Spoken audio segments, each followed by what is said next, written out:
ओमज्ञानतिमिरन्धस्य ज्ञानाञ्जनशलाकया चक्षुरुन्मिलितं येन तस्मै श्रीगुरवे नमः। नमो विष्णुपादाय कृष्णपृष्ठाय भूतले श्रीमते भक्तिवेदान्त स्वामिनिति नामिने।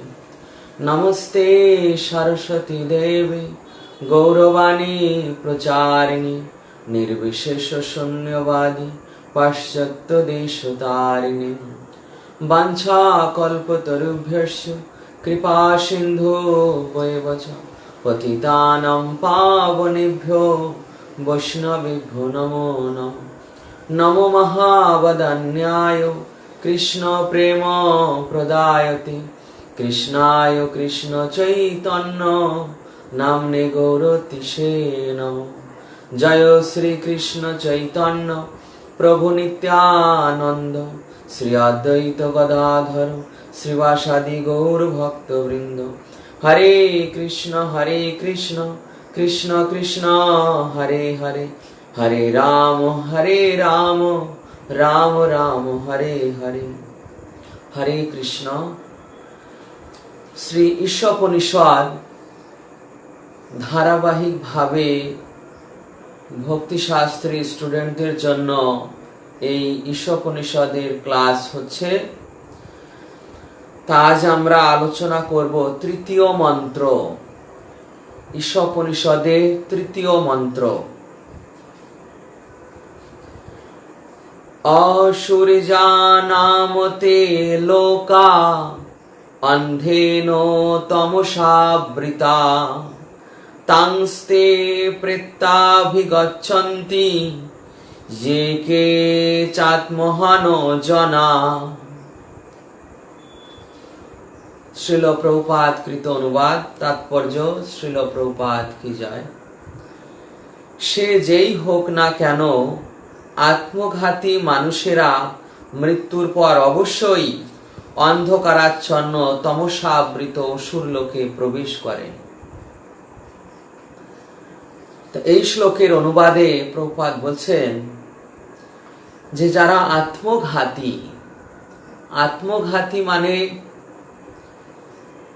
যারা তাদের আত্মাকে উদ্ধার করতে পারেন না বা চেষ্টা করেন না, আত্মাকে অধঃপতিত করেন, সেই সমস্ত মানুষেরা অন্ধকারাচ্ছন্ন তমসাবৃত অসুর লোকে প্রবেশ করে। প্রভুপাদ তাৎপর্যে আলোচনা করছেন, সেটাই আমরা আলোচনা করব। মনুষ্য জীবনে যে গুরু দায়িত্ব রয়েছে তা পশু জীবনের সঙ্গে মনুষ্য জীবনের পার্থক্য নিরূপণ করে। তাই দেখুন, চারটি বিষয় মানুষে এবং পশুতে সেটা একই। আহার, নিদ্রা, ভয়, মৈথুন, এই প্রকার জীবনধারা মানুষেরও একই, পশুদের একই। এর মধ্যে মানুষকে কেন পশুদের থেকে আলাদা করা হয়েছে? একটা বিষয়ের জন্য, ধর্মের ভিত্তিতে। এই মানুষের মধ্যে ধর্মীয় চেতনা, ধার্মিক মনোভাব এটা রয়েছে, কিন্তু পশুদের মধ্যে এই প্রকার ধর্মীয় চেতনা নেই। তাই যারা মনুষ্য শরীর ধারণ করেও সেই ধার্মিক চেতনা থেকে দূরে সরে যান, তারা মানুষ হয়েও ঠিক পশুর মতো। তাই প্রভুপাদ এখানে বলছেন যে এই যে ধর্মীয় চেতনার ভিত্তিতে পশু জীবন থেকে মনুষ্য জীবনকে পৃথক করা হয়েছে, আর এই ধর্মীয় জীবনে যারা এই প্রকার দায়িত্ব সম্বন্ধে অবগত এবং সেই উদ্দেশ্যে অনুপ্রাণিত হয়ে কর্ম করেন, তাদের বলা হয় শূর। এবং যারা এই দায়িত্বের অবহেলা করে, সেই সম্বন্ধে সম্পূর্ণ অজ্ঞ, তাদের বলা হয় অসুর। সুর এবং অসুর। সুর কাদের বলা হয়েছে? সুর শব্দের সাধারণ অর্থ হচ্ছে দেবতাগণ। দেবতাগণ। আর অসুর মানে যারা দেবতাদের বিরোধী। আমাদের এই মনুষ্য জগতে সুর তাদের বলা হয় যারা ভগবানের ভক্ত। যারা ভগবানের ভক্ত তাদের বলা হয় সুর। বিষ্ণু ভক্ত বিষ্ণু ভক্ত তিনি সুর। আর যারা বিষ্ণুর অভক্ত তারা অসুর। তো এইভাবে এখানে বলা হচ্ছে যে যারা সেই মনুষ্য জীবনের উদ্দেশ্যে অনুপ্রাণিত হয়ে কর্ম করেন তাদের বলা হয় সুর, অর্থাৎ ভক্তিযুক্ত সেবায় যুক্ত, তারাই সুর। আর যারা সেই ভক্তিকে অবহেলা করে, ভগবানের আরাধনাকে অবহেলা করে ইন্দ্রিয় তৃপ্তিমূলক জীবন যাপন করে তাদের বলা হয় অসুর। ব্রহ্মাণ্ডে সর্বত্রই এই দুই রকম মানুষ দেখতে পাওয়া যায়। ব্রহ্মাণ্ডের সর্বত্র, যেমন এই মনুষ্য শ্রেণীতে দেখুন, সকলে কিন্তু ভগবানের আরাধনা করছে না। যারা ভগবানের আরাধনা করছে তারা ইন্দ্রিয় তৃপ্তিমূলক পথকে বর্জন করেছে। এই সহজে মানুষ কিন্তু এই ইন্দ্রিয় তৃপ্তিমূলক কার্যকে বর্জন করতে পারে না। যখন তার ভগবানের প্রতি স্নেহ হয়, ভালোবাসা হয়, স্বাভাবিক আকর্ষণ হয়, তখনই কিন্তু সে কৃষ্ণকে ভক্তি করেন, তার আদেশ মেনে নেন, শাস্ত্রে যে নির্দেশ বলা হয়েছে তাকে ভক্তি করার জন্য সেই সমস্ত কিছু মেনে নেন। কিন্তু যিনি এই সমস্ত মেনে নিতে পারেন না, দেখা যায় সমাজে যে যাদের কাছে আমাদের প্রচার করতে যেতে হয়, মাঝে মাঝে এমন কিছু লোক তারা এমন সব মন্তব্য করেন যে যদি এইভাবে শাস্ত্রের নির্দেশ পালন করে আমরা চলি তাহলে সংসার জীবনের কি হবে, তারপর যদি এই সমস্ত রেস্ট্রিকশন থাকে খাওয়ার প্রতি, তাহলে এই যে পশু পাখি রয়েছে এগুলো তো অধিক সংখ্যায় বেড়ে যাবে। এই প্রকার বিভিন্ন অজুহাত, তাদের অজুহাতের কারণ যে তারা ওগুলো খেতে চায়, ইন্দ্রিয় তৃপ্তিমূলক জীবন যাপন করতে চায়, তারা ভগবানের নির্দেশকে অগ্রাহ্য করে এগুলো করতে চায়। এই যাদের স্বভাব রয়েছে তারা হচ্ছে আসুরিক ভাবাপন্ন এবং তারাই হচ্ছে প্রকৃতপক্ষে আত্মঘাতী, আত্মহা, যারা তাদের আত্মাকে মানে নিম্নগামী করে রেখেছে, অধঃপতিত করে রেখেছে। এই প্রকার মানুষদের বলা হয় আত্মহা বা আত্মঘাতী। ব্রহ্মাণ্ডের সর্বত্র এই দুই প্রকার মানুষ দেখতে পাওয়া যায়, অর্থাৎ সুর অসুর। আমাদের এই জগতে যারা কৃষ্ণের আদেশ মানে তারা সুর ভক্ত, যারা কৃষ্ণের আদেশ মানে না তারা অসুর অভক্ত। তারপর দেখুন স্বর্গলোকে সেই দেবতারা, তারা যদিও সকাম ভক্ত, তথাপি তারা ভগবানের আদেশ, বেদের আদেশ পালন করে তারা জীবন যাপন করছে। দেবতারা সেই সকাম ভক্ত হলেও তারা শাস্ত্রের আদেশ বা ভগবানের আদেশ অনুসারে জীবন যাপন করছে। তারা ইন্দ্রিয় তৃপ্তিমূলক জীবন যাপন করলেও বেদকে মেনে সেটা করছে, বেদের প্রবৃত্তি মার্গে তারা রয়েছে দেবতাগণ। কিন্তু যারা আসুরিক ভাবাপন্ন অসুর, তারা ওই বেদের নির্দেশ না মেনেই ইন্দ্রিয় তৃপ্তিমূলক জীবন যাপন করে। শুনে থাকবেন স্বর্গলোকে প্রায় দেবতাগণ অসুরগণ আক্রমণ করে, মানে তাদের অধিকার জোরপূর্বক আদায় করতে চেষ্টা করে। এই হচ্ছে আসুরিক প্রবৃত্তি। যেমন শাস্ত্রের আদেশ মানব না, আমার ইন্দ্রিয় তৃপ্তির জন্য, আমি আমার অধিকারকে প্রতিষ্ঠা করার জন্য আমার ভোগের বিষয়কে আমি জোরপূর্বক ক্ষমতা বলে অধিকার করে নেব। এই হচ্ছে আসরিক মনোভাবাপন্ন। তো এদের অবস্থান রয়েছে পাতাল লোকে, দৈত্য দানব, সেখানে বিভিন্ন অসুরদের বাস রয়েছে। তারপর যক্ষর অক্ষর, সেখানে বিভিন্ন স্থানে বিভিন্ন লোক রয়েছে।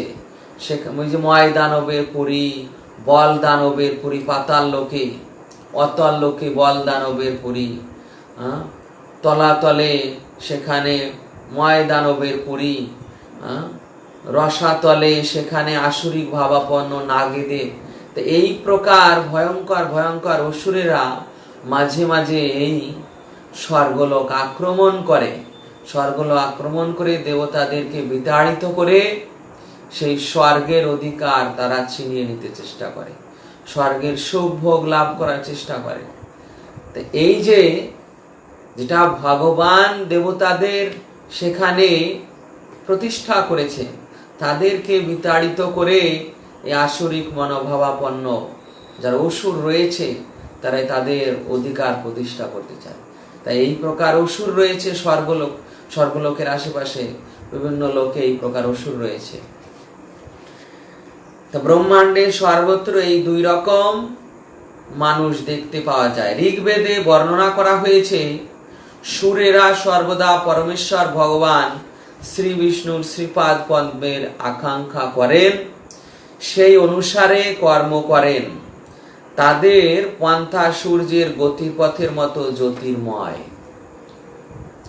তা যারা সুর বলা হয়েছে, যাদেরকে সুর বলা হয়েছে, সুরের মধ্যে আবার দেখুন সকাম ভক্ত আর হচ্ছে নিষ্কাম ভক্ত, অর্থাৎ শুদ্ধ ভক্ত। সকাম ভক্ত হচ্ছে দেবতাগণ, তারাও সুর কিন্তু তারা সকাম ভক্ত।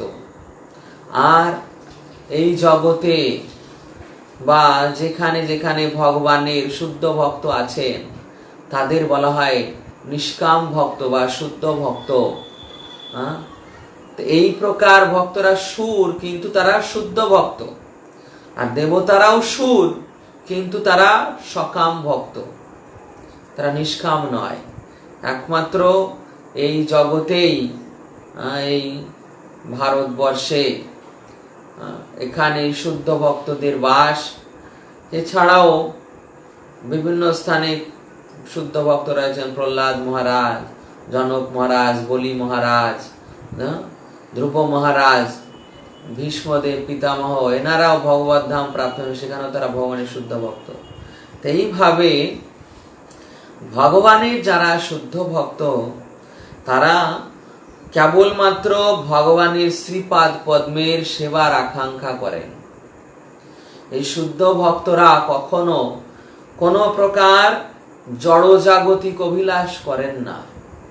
কেননা শুদ্ধ ভক্তির সংজ্ঞায় বলা হয়েছে, রূপ গোস্বামী পাদ বলছে, অন্নাভিলাষিতা শূন্যম জ্ঞান ও কর্মাদি অনাবৃতম আনুকূল্যেন কৃষ্ণানুশীলনম ভক্তির উত্তমা। এই শুদ্ধ ভক্তগণ অন্য অভিলাষ বর্জিত, অন্য কর্ম বর্জিত, জ্ঞান লাভের অর্থাৎ ব্রহ্মবাদী নির্বিশেষবাদী জ্ঞান লাভের প্রচেষ্টা বর্জিত। এই বর্জিত হয়ে তারা কি করছেন? আনুকূল্যেন কৃষ্ণানুশীলনম, অনুকূল ভাবে শ্রীকৃষ্ণের অনুশীলন, মানে শ্রবণ কীর্তন স্মরণ বন্দন পাদ সেবন অর্চন বন্দন দাস্য সখ্য আত্মনিবেদন, এই নববিধা ভক্তি যোগের মাধ্যমে তারা কৃষ্ণ অনুশীলন করার চেষ্টা করছে। এটাই হচ্ছে শুদ্ধ ভক্তি যোগ। তাদের পন্থা সূর্যের গতিপথের মতো জ্যোতির্ময়। সূর্যের একটা গতিপথ রয়েছে। যখন কেউ পঞ্চম স্কন্ধ অধ্যয়ন করবেন তখন জানতে পারবেন যে সূর্য কোন রেখা দিয়ে চলে। সূর্য পুষ্কর দ্বীপের উপর দিয়ে চলে। সেই পুষ্কর দ্বীপ হচ্ছে ব্রহ্মার দ্বীপ। সেই পুষ্কর দ্বীপের উপর দিয়ে সূর্য চলে। সেই পুষ্কর দ্বীপের মাঝখানে রয়েছে মানসোত্তর পর্বত। সেই মানসোত্তর পর্বতের উপর দিয়েই এই সূর্য চলাচল করে এবং সূর্যের নির্দিষ্ট গতিপথ রয়েছে। সূর্যের রথ স্বর্ণ নির্মিত, সূর্যের রথে মাত্র একটি চাকা, এবং সেই সূর্যের রথে সারথি অরুণ সূর্যদেব স্বয়ং রথে উপবিষ্ট আছেন। যদি কারো দিব্য দৃষ্টি থাকে তখনই সে এই প্রকার দিব্য দর্শন লাভ করতে পারবে সূর্য কিভাবে চলছে। তো ওই এক চক্র বিভিন্ন রাশি, বিভিন্ন নক্ষত্রের উপর দিয়ে যখন চলছে তখন সেই রাশি অনুযায়ী সেই মাসে সেই রাশি হচ্ছে, সেই নক্ষত্রের অবস্থান হচ্ছে। এইভাবে সূর্যের গতিপথ হয়ে থাকে। তা সূর্য যখন চলে তখন 4 জনের পুরীকে 4টার সময় অতিক্রম করে।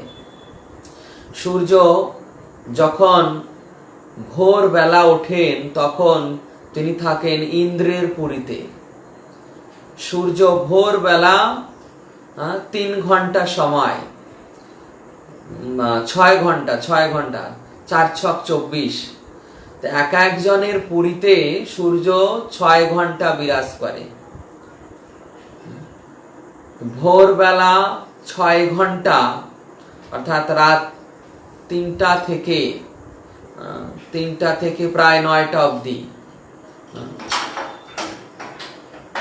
3টা থেকে 9টা অবধি তিনি থাকছেন ইন্দ্রের পুরীতে। তারপর 9টা থেকে আবার 6 ঘন্টা 3টা পর্যন্ত তিনি থাকছেন যমরাজের পুরীতে।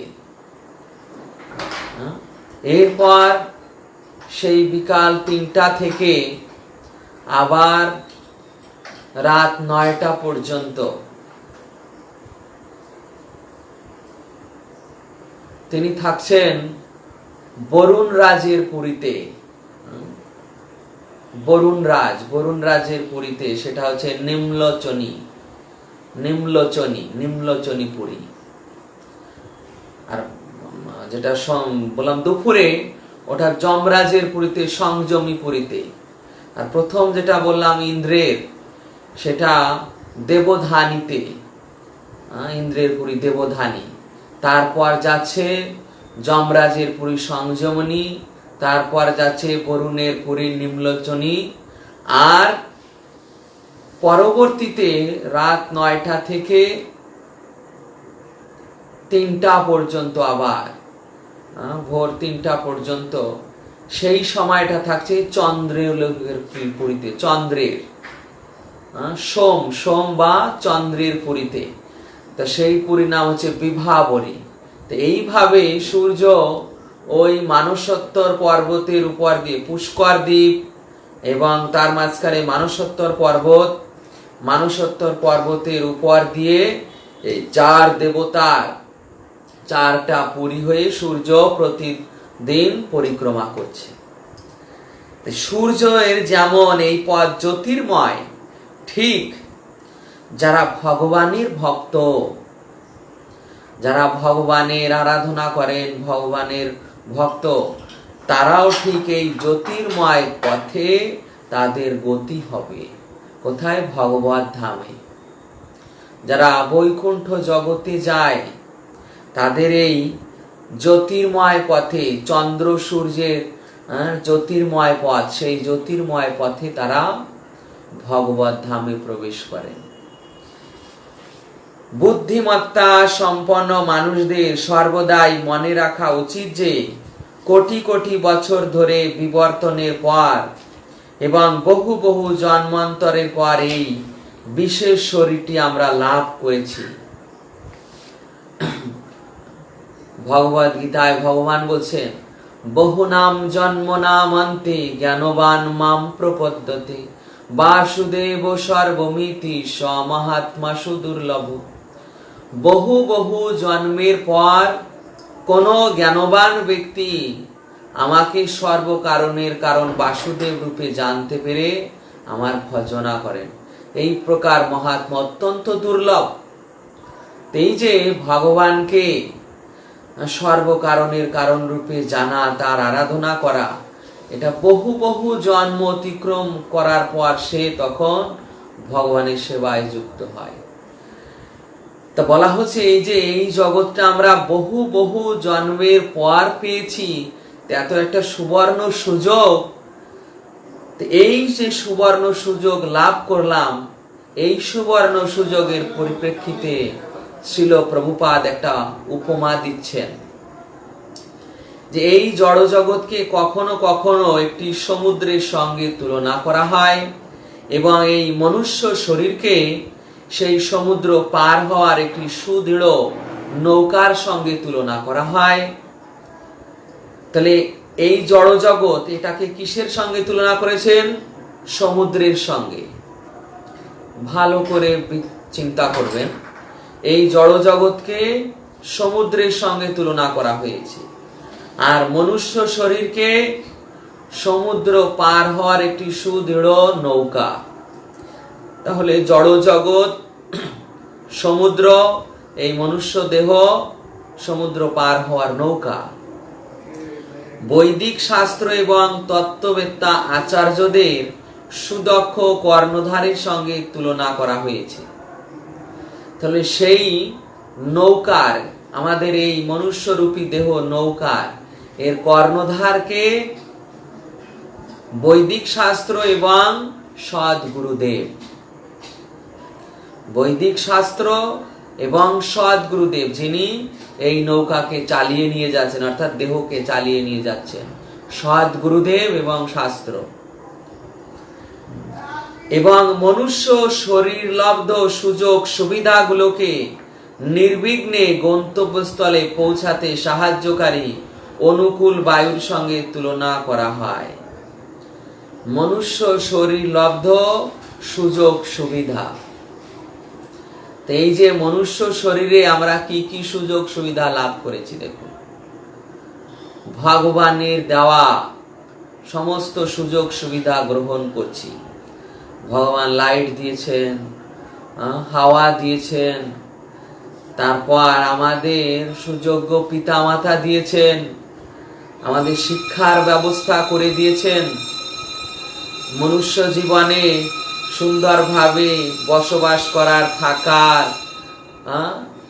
বিভিন্ন প্রকার উপকরণ দিয়েছেন, যেগুলো আধুনিক প্রযুক্তির মাধ্যমে আমরা লাভ করেছি। এই সমস্ত প্রকার উপকরণ দিয়েছেন। তো এগুলোকে বলা হয়েছে যে এই মানব জীবনের সুযোগ সুবিধা। আর রূপকের ক্ষেত্রে বলা হয়েছে যে এগুলো অনুকূল বায়ু। যখন ওই সমুদ্রের মাঝখান দিয়ে নৌকা যায়, তখন দেখবেন যে পাল খাটিয়ে দেয় মাঝিরা। তখন যদি অনুকূল বায়ু হয়, তখন তাদের ওই পালে বায়ু বেঁধে সেটা গতিবেগ আরো বৃদ্ধি পায়। ঠিক আমাদের এই মনুষ্য দেহে যে সুযোগ সুবিধা দেওয়া হয়েছে, সেটাকেই অনুকূল বায়ুর সঙ্গে তুলনা করা হয়েছে। এই সমস্ত সুযোগ সুবিধাগুলোকে যদি কোনো মানুষ আত্মজ্ঞান লাভের প্রচেষ্টায় পূর্ণরূপে ব্যবহার না করে, তাহলে তাকে অবশ্যই আত্মভা বা আত্মঘাতী বলে বিবেচনা করা হবে। দেখুন, এই সমুদ্র পার হওয়ার জন্য উপযুক্ত নৌকা এই মনুষ্য দেহ আমরা লাভ করেছি। কুকুর, বিড়াল, গাধা, শূকর, পশু পাখি এই প্রকার জন্ম আমরা পাইনি, আমরা এই মনুষ্য শরীর লাভ করেছি। এরপর সৎ গুরুদেব, তারপর সৎ শাস্ত্র, গীতা, ভাগবত, পুরাণ, এই সমস্ত শাস্ত্র গ্রন্থ আমরা পেয়েছি। মনুষ্য জীবনের এত বড় সুযোগ সুবিধা আমরা পেয়েছি, সুন্দরভাবে বেঁচে থাকার, সুন্দরভাবে জীবন যাপন করার খুব সুন্দর সুযোগ সুবিধা পেয়েছি। তো এত সুযোগ সুবিধা পেয়েও যারা তার অর্থাৎ এই মনুষ্য জীবনে সৎ ব্যবহার করবেন না, অর্থাৎ এই সমুদ্র পাড়ি দেওয়ার চেষ্টা করবেন না, তাদের বলা হয়েছে আত্মহা বা তারা আত্মঘাতী। তারা তাদের নিজেদের আত্মাকে উদ্ধার করার চেষ্টা করছে না।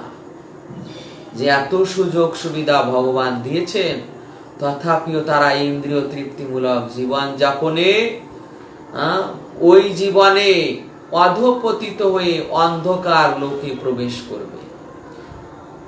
যদি কেউ ভগবানের বিদ্বেষী হয়, অভক্ত হয়, তাহলে নরক লোক। আবার যারা ভগবানের প্রতি অত্যন্ত হিংসাপরায়ণ, বিদ্বেষ মনোভাবাপন্ন, ভক্তদের প্রতি বিদ্বেষ মনোভাবাপন্ন এই প্রকার আসুরিক ব্যক্তি, তারা এই পাতাল লোকে, অতল বিতল যে পাতাল লোক রয়েছে সেখানে আসুরিক জীবন, সেখানে এমন আসুরিক জীবন যে তারা ওই চিরজীবন ওই ইন্দ্রিয় সুখ ভোগে তাদের বা দেবতাদের সঙ্গে শত্রুতা করে সেখানে থাকতে হয়। অত্যন্ত জঘন্য জীবন। তা যারা ভগবানের এই প্রকার ভগবানের অথবা ভক্তের বিরোধিতা করে, তাদেরকে ভগবান ওই প্রকার আসুরিক জনিতে নিক্ষেপ করে, যে সেখানে ক্রূর সর্প রূপে, দৈত্য দানব রূপে, আর মায়াবী অসুর রূপে ওখানে জনমের পর জনম ওখানে থাকতে হবে। কৃষ্ণ থেকে এই প্রকার বিচ্ছেদই হচ্ছে সব থেকে বড় শাস্তি। এটা নরকের শাস্তি থেকেও ভয়াবহ, যে কৃষ্ণ থেকে বিচ্ছেদ থাকা আসরিক জীবন যাপনে। এই প্রকার যাতে আমরা আত্মঘাতী না হই, তাই জন্য মনুষ্য জীবনে যে সুযোগ সুবিধা দেওয়া হয়েছে সেই সুযোগের সদ্ব্যবহার করি। ঈশোপনিষদে স্পষ্টভাবে সাবধান করে দেওয়া হয়েছে, যারা আত্মঘাতী তারা নিরন্তর দুঃখ দুর্দশা ভোগ করার জন্য অন্ধকারতম অজ্ঞানতার অন্ধকারে প্রবিষ্ট হয়। ওই যে পাতাল লোক, আসুরিক জনি, সেখানে সূর্যের আলো পৌঁছায় না, চন্দ্রের আলো পৌঁছায় না। তো সেই লোকগুলো ওই ওখানকার যারা আসুরিক ভাবাপন্ন ব্যক্তি আছে বা বড় বড় ক্রূর নাগ রয়েছে, কুলিক, কালীয়, শঙ্খ, শঙ্খচূড়, মহাশঙ্খ, বাসুকি, এদের মাথায় মণি রয়েছে। সেই মণির আলোয় সেই লোকগুলো আলোকিত থাকে। অন্যভাবে সূর্য চন্দ্রের কোনো আলো সেখানে পৌঁছায় না। সেই অন্ধকারাচ্ছন্ন জগৎ, সেখানে অজ্ঞানতায় পরিপূর্ণ। ভগবানকে ভুলে থাকা, ভগবত বিস্মৃত জীবন, এটা হচ্ছে অজ্ঞানতায় পরিপূর্ণ। তা সেই অন্ধকারে, অজ্ঞানতার অন্ধকারে তারা প্রবিষ্ট হয়। যারা ভগবানের ভক্ত হয় না, ইন্দ্রিয় তৃপ্তিমূলক জীবন যাপন করছে, তারা এই প্রকার আসুরিক জনিতে অধঃপতিত হয়। এটাই হচ্ছে তাদের জন্য আত্মঘাতী হওয়া। এই জগতে যারা সাধারণভাবে আত্মঘাতী শব্দের অর্থ, যে যারা সুইসাইড করছে, গলায় দড়ি নিচ্ছে, বিষ পান করছে, বা বিশেষভাবে অ্যাক্সিডেন্টে মারা যাচ্ছে, তা এরা সাধারণত, এদেরকে সাধারণ লোক বলে তারা কি আত্মহত্যা করেছে, আত্মঘাতী হয়েছে। তাই এদের দুর্গতি হয় কি না, আমাদের এই ভুবলোকের উপর 100 যোজন উপর অন্তরিক্ষ লোক, আমাদের এই ভূলোকের উপর 100 যোজন উচ্চতায়, 100 যোজন পার হলে তারপর পড়ছে অন্তরিক্ষ লোক। সেই অন্তরিক্ষ লোকে এদের থাকতে হয়। ভূত প্রেত পিশাচের তাদের কোনো এই স্থূল শরীর হয় না, তাদের ওই বায়ুতে বিচরণ করতে হয়। সেখানে তাদের খাওয়া পড়ার জন্য কোনো প্রকার সুযোগ সুবিধার ব্যবস্থা নেই, তাদের না খেয়ে থাকতে হয়, জল নেই, তারা শুধু দু চোখে কেবল মরুভূমি দর্শন করে। কোথাও জল নেই, কোথাও খাওয়ার জায়গা নেই, শুধু দু চোখ দিয়ে তারা কেবল মরুভূমি দর্শন করে, কোথাও তারা থাকার স্থান করার কোনো সুযোগ পায় না। এই প্রকার এই যে যারা এই জগতে আত্মঘাতী হয় তাদের এই প্রকার অবস্থা। আর পারমার্থিক জগতে যারা আত্মঘাতী মানে যারা ভগবানকে ভুলে ইন্দ্রিয় তৃপ্তিমূলক জীবন যাপন করছে, মনুষ্য জীবনে সৎ প্রয়োগ করছে না, ভগবানের বিরোধিতা করছে, ভক্তের বিরোধিতা করছে, ভক্তি যোগ ছেড়ে অন্য পন্থার চেষ্টা করছে, এই প্রকার যারা আত্মঘাতী তাদের ওই পাতাল লোকে, সেখানে নরক লোকে ভোগ করার পর, নরক লোকে শাস্তি ভোগ করার পর পাতাল লোকে গিয়ে আসুরিক যোনি প্রাপ্ত হয়। দৈত্য, দানব, যক্ষ, রক্ষ, নাগ, সর্প, মহাসর্প, মহানাগ হয়ে তারা ওখানে এই প্রলয় পর্যন্ত ওখানে ওইভাবে অজ্ঞানতায় কৃষ্ণ বিস্মৃত হয়ে থাকতে হয়। এটা হচ্ছে সব থেকে বড় পানিশমেন্ট। কুকুর, শূকর, উট, গাধা সমস্ত পশুরা রয়েছে যাদের অর্থনৈতিক প্রয়োজনগুলি আমাদের মতোই গুরুত্বপূর্ণ, কিন্তু তাদের অর্থনৈতিক সমস্যাগুলির সমাধান হয় অত্যন্ত অপ্রীতিকর ও জঘন্য উপায়ে। প্রকৃতির নিয়মে মানুষ সুখ স্বাচ্ছন্দ্যময় জীবন যাপন করার সমস্ত সুযোগ পেয়েছে, কারণ মনুষ্য জীবন পশু জীবন থেকে অধিক গুরুত্বপূর্ণ এবং মূল্যবান। কুকুর, শূকর অথবা অন্যান্য পশুদের থেকে মানুষের জীবন অধিকতর উন্নত কেন? প্রভুপাদ এখানে প্রশ্ন করেছেন। তো প্রথমে বর্ণনা করছেন যে এই যে আমাদের সমাজে কুকুর, শূকর, উট, গাধা এই পশুরা রয়েছে, এই পশুরাও দেখুন তাদের প্রয়োজনগুলি মিটিয়ে থাকেন, যদিও সেটা তাদের প্রয়োজনগুলো ঠিক আমাদের মতো নয়। 4টে প্রয়োজন, যেমন আহার, নিদ্রা, ভয়, মৈথুন, এই 4টে প্রয়োজন কিন্তু মানুষের মতো, তারা সেখানে নির্লজ্জ ভাবে তারা এগুলো মিটিয়ে থাকে। কিন্তু মানুষের ক্ষেত্রে একটু উন্নততর ব্যবস্থা, মানুষের ক্ষেত্রে ওইগুলো রয়েছে, কিন্তু মানুষ এগুলো উন্নত উপায়ে তারা পূরণের চেষ্টা করছে। তো এই যে পশুদের থেকে মানুষদের উন্নততর উপায়, সে একই কার্য, কিন্তু পশুদের থেকে মানুষদের উন্নততর উপায়।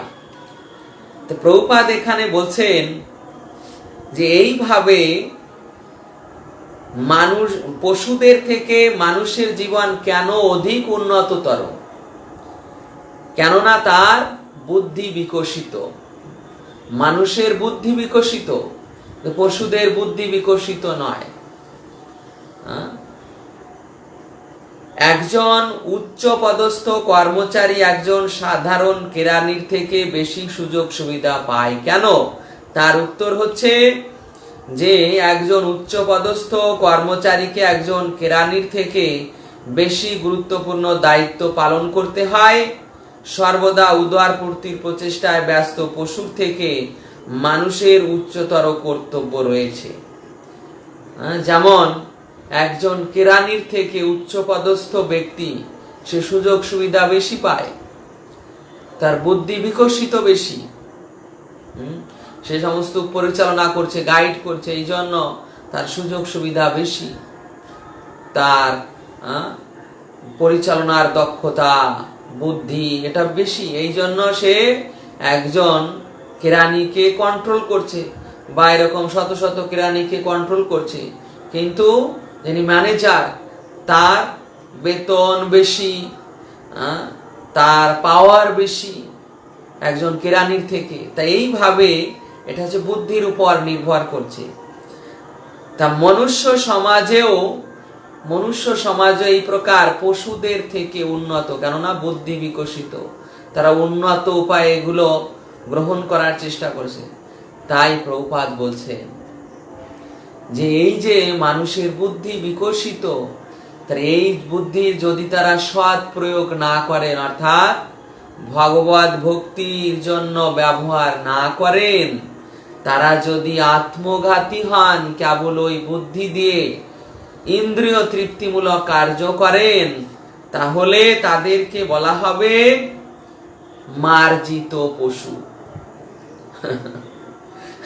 প্রভুপাদ এখানে লিখছে যে আমরা যখন আধুনিক সভ্য সমাজরূপী মার্জিত পশুকে জিজ্ঞাসা করি তার কাজ কি, তখন সে উত্তর দেয় তার উদরের তৃপ্তি সাধন করার জন্য সে কেবলমাত্র কাজ করতে চায়, আত্মজ্ঞান লাভের কোনো প্রয়োজন নেই। এই প্রকার যারা আত্মজ্ঞান লাভের জন্য প্রচেষ্টা করছে না, প্রভুপাদ এখানে তাদের মার্জিত পশু বলেছেন। প্রকৃতির নিয়ম এমনই নিষ্ঠুর যে উদর পূর্তির জন্য কঠোর পরিশ্রম করার আগ্রহ সত্ত্বেও বেকার সমস্যা নিরন্তর বেড়ে চলেছে। গর্ধব এবং শূকরের মতো কঠোর পরিশ্রম করার জন্য আমরা এই মনুষ্য জীবন পাইনি। মনুষ্য শরীর পাওয়ার একমাত্র উদ্দেশ্য জীবনের পরম সিদ্ধি লাভ করা। আমরা যদি আত্মজ্ঞান লাভের জন্য যত্নবান না হই, তাহলে না চাইলেও প্রকৃতির নিয়মে কঠোর পরিশ্রম করতে আমরা বাধ্য হই। এই যুগে মানুষ গাধা এবং ভারবাহী বলদদের মতো কঠোর পরিশ্রম করতে বাধ্য হচ্ছে। সে সকল অঞ্চলে অসুরদের কঠোর পরিশ্রম করার জন্য পাঠানো হয়। ঈশোপনিষদের এই মন্ত্রে সেই স্থানগুলি বর্ণনা করা হয়েছে যে মনুষ্যচিত কর্তব্য সম্পাদনে বিফল হলে মানুষকে অসুর লোকে পতিত হয়ে অজ্ঞানের অন্ধকারে কঠোর পরিশ্রম করার জন্য কোনো নিম্ন প্রজাতিতে জন্মগ্রহণ করতে হবে। তো প্রভুপাদ এখানে বলছেন যে দেখুন, এই যে গর্ভদ শূকর, দুটি পশু, তো গর্ভদ ওই ভারী ভারী বোঝা বহন করে নিয়ে যাচ্ছে ধোপার, এগুলো হয় গাধা। গাধা খেটেই চলেছে। ওই মনিব যখন সন্তুষ্ট হয়ে এক মুঠো ঘাস দিবে, তখন সে খেয়ে সেটা উদর পূর্তি করবে। সে মনে করে যে আমি এই যে ঘাস লাভ করছি, এটা ওই মালিকের ছাড়া আর কোথাও পাবো না। এই জন্য সারাদিন সে এই প্রকার মালিকের ভারী ভারী বোঝা বহন করে নিয়ে চলে। প্রভুপাদ বলছেন তার নিজের একটা পরনের কাপড় নেই, অথচ ধোপার বস্তা বস্তা কাপড় সে বহন করে নিয়ে যাচ্ছে। এই প্রকার যারা সমাজে রয়েছেন, গাধার মতো পরিশ্রম করে চলছেন, সামান্য একটু ইন্দ্রিয় সুখ লাভের জন্য এইভাবে সংসারের ঘানি টানতে হচ্ছে। এই প্রকার ব্যক্তিরা গাধার সঙ্গে তুল্য, যে এরা পারমার্থিক জগৎ বিস্মৃত হয়ে আছে। শূকর, এরপর শূকরের উদাহরণ দিচ্ছেন। এই নিকৃষ্ট পশুর উদাহরণ দিয়ে মানুষকে সচেতন করা হচ্ছে যে তাদের কার্যাবলী ঠিক এই গাধা শূকরের মতো। তো শূকর কি করছে দেখুন, ওই তার চেতনা এত ডাউন করা হয়েছে, এত ডাউন হয়েছে যে সে মলমূত্র গ্রহণ করছে, অথচ তার এই ঘৃণা আসছে না যে এগুলো খাওয়ার যোগ্য নয়। চেতনা কত প্রকার নিম্নগামী হলে এই প্রকার সে বস্তু গ্রহণ করে। এই প্রকার যারা শূকরের মতো জীবন যাপন করছে, যা সামনে যেটাই আসছে সেটাই খেয়ে নিচ্ছে, কোনো বাদ বিচার নেই যে ভগবান কি নির্দেশ দিয়েছেন, কি অনুমোদন করেছেন খাওয়ার, সেই অনুমোদিত বস্তু না গ্রহণ করে মাছ, মাংস, ডিম, পেঁয়াজ, রসুন, পশুর মাংস, পাখির মাংস, যেগুলো খাওয়া যায় না, কত পোকা মাকড়, তো এই প্রকার যারা নির্বিচারে খেয়ে চলেছে তাদের এই প্রকার শুকরের জনি লাভ হবে। যে শাস্ত্রের নির্দেশ না মেনে এই প্রকার যারা গ্রহণ করেছে, ভগবানকে নিবেদনও করেনি আর ভগবানের অনুমোদিত বস্তু গ্রহণ করেনি, তাদের এই প্রকার শুকর জনি প্রাপ্ত হয়ে মলমূত্র খেতে হবে। প্রভুপাদ সর্বশেষ বলছেন যে এই মনুষ্যচিত কর্তব্য সম্পাদনে বিফল হলে আজকের এই মানুষকে ভবিষ্যতে অসুর লোকে পতিত হয়ে অজ্ঞানের অন্ধকারে কঠোর পরিশ্রম করতে হবে। ওই অসুর লোকে, ওই পাতাল লোকে প্রথমে তারা তো যাবে নরক লোকে, নরক লোকে শাস্তি ভোগ করার পর তারপর এই পাতালে আসুরিক জনি, মনে করুন দৈত্য দানবের পুত্র হয়ে জন্মগ্রহণ করেছে, মহাভয়ঙ্কর সর্পের পুত্র কন্যা হয়ে জন্মগ্রহণ করেছে, তাদেরও ঠিক ওই আসুরিক স্বভাব, আসুরিক প্রবৃত্তি, ক্রূর স্বভাব। দেখেছেন, সর্প সামনে এলেই সে ছবলের জন্য প্রস্তুত হয়ে থাকে। কে ভালো কে মন্দ এই বিচার তার মধ্যে নেই। একজন মানুষ তো চিন্তা করে যে কে ভালো কে মন্দ, কে আমার শত্রু কে আমার মিত্র। তো সর্পের সামনে কোনো ব্যক্তি কিছু এলেই ছবল রেডি করে রাখবে, যে তাকে দংশন করবে, অর্থাৎ সে ওই ভালো মন্দ জ্ঞান এটা করতে পারে না। এই প্রকার স্বভাব হয়ে যাবে ওই অসুর লোকে।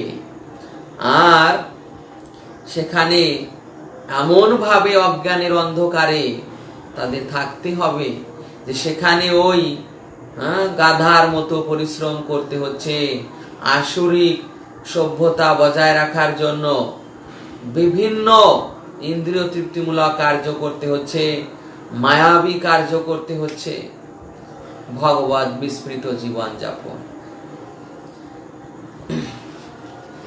ভগবদ গীতায় ৬ষ্ঠ অধ্যায়ের ৪১ থেকে ৪৩ নম্বর শ্লোকে বলা হয়েছে, যিনি আত্মোপলব্ধি সাধনের পথে অগ্রসর হয়ে ঐকান্তিক ভাবে চেষ্টা করে সিদ্ধি লাভ করতে পারেননি, তিনি কোনো সূচি অর্থাৎ অথবা শ্রীমৎ পরিবারে জন্ম লাভের সূচক পান।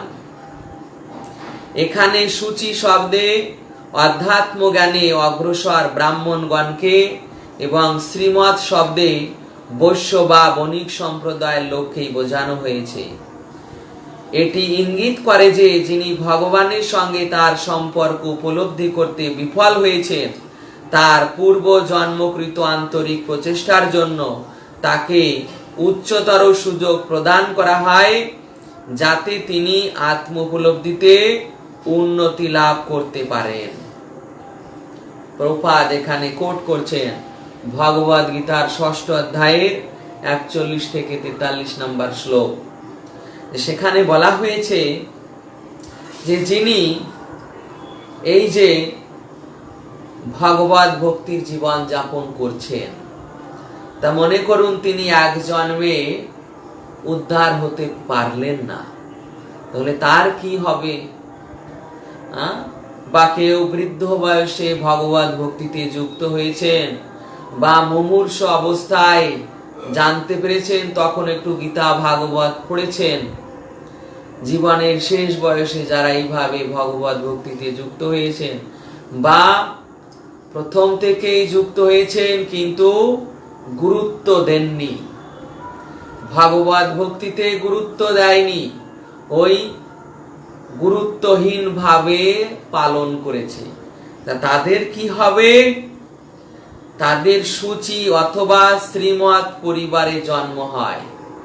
সূচি মানে ব্রাহ্মণ পরিবারে, ব্রাহ্মণ বৈষ্ণব পরিবারে তাদের জন্ম হয়।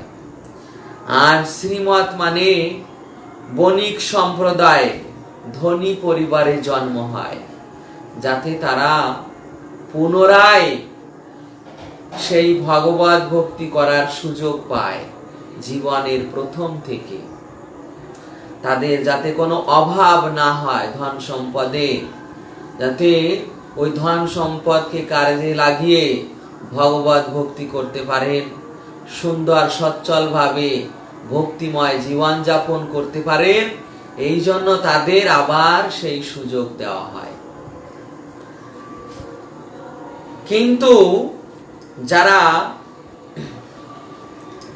যোগী, ধ্যানী, নির্বিশেষ ব্রহ্মের উপাসক, তারা কিন্তু এই প্রকার সুযোগ লাভ করতে পারে না। বুঝতে পেরেছেন?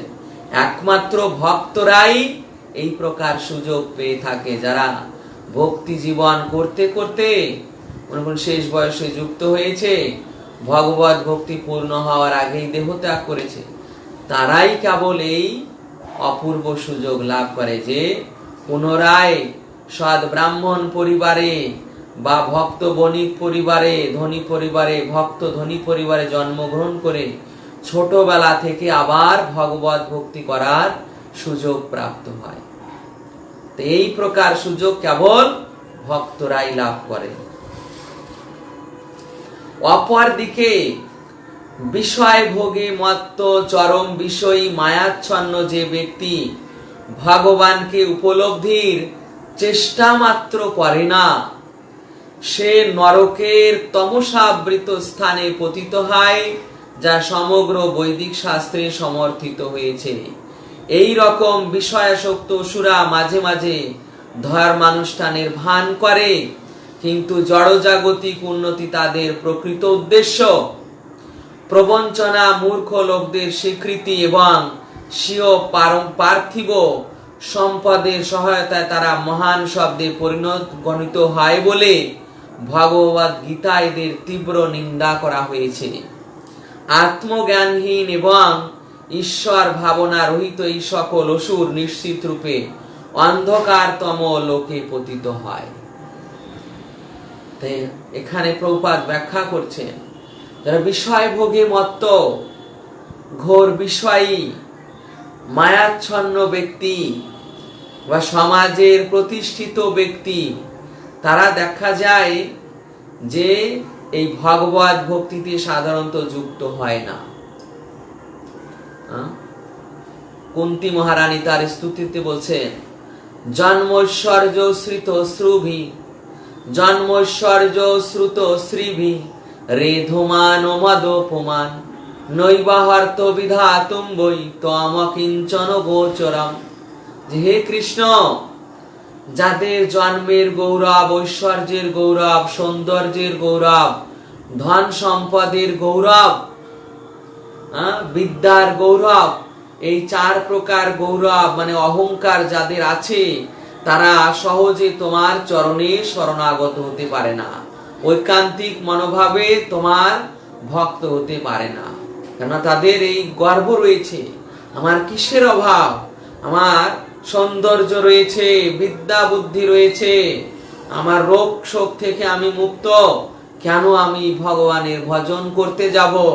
আরে ভগবানের ভজন করবে তো যাদের প্রয়োজন রয়েছে, আমার কিসের প্রয়োজন?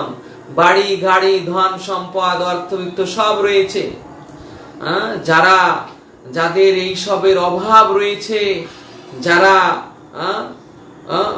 সামাজিক ভাবে পঙ্গু, তারাই ভগবানের ভজন করবে, যাদের প্রয়োজন রয়েছে, আমার কিসের প্রয়োজন আছে? এই প্রকার যাদের অহংকার, তাদের বলা হয়েছে যে এরা হচ্ছে কি আসুরিক ভাবাপন্ন। এই সমস্ত বিষয়ীরা মাঝে মাঝে ধর্মানুষ্ঠানের ভান করে, কি এই যখন জাঁকজমক ভাবে প্যান্ডেল করে, বড় লাইট সজ্জা, কত কিছু রাস্তা সাজানো, আলোক সজ্জা করে পূজা পার্বণ করছে। এই যে লোক দেখানো অনুষ্ঠান, লোক দেখানো পূজা পার্বণ। তাই প্রভুপাদ বলছেন, যারা ধর্মানুষ্ঠানের ভান করে এবং তাদের উদ্দেশ্য কি থাকে, কি লোকযশ প্রতিষ্ঠা, যাতে যারা এগুলো আকৃষ্ট হবে, এগুলো যারা দেখবে, ও ইনি তো খুব বড় ব্যক্তি, কি ঘটা করে পূজা পার্বণ করছেন, রাস্তাকে সাজিয়ে লাইটিং করে আলোক আলো করে দিয়েছেন, বড় প্যান্ডেল করেছেন। এইভাবে সে সমাজে মহান ব্যক্তি রূপে পরিচিত হতে চায়। এই প্রকার যারা মহান বলে পরিগণিত হতে চায়, প্রভুপাদ বলছেন ভগবদ গীতায় 16 অধ্যায়ের 17-18 নম্বর শ্লোকে এদের নিন্দা করা হয়েছে। এবং ভাগবতে বলা হয়েছে যে জগতে যা কিছু ধর্ম নামে চলে, ভাগবত কহে তাহা পরিপূর্ণ ছলে। অর্থাৎ এগুলো সব কপট ধর্ম, এগুলো জীবের প্রকৃত ধর্ম নয়। প্রকৃত ধর্মের পথ থেকে তারা ভ্রষ্ট।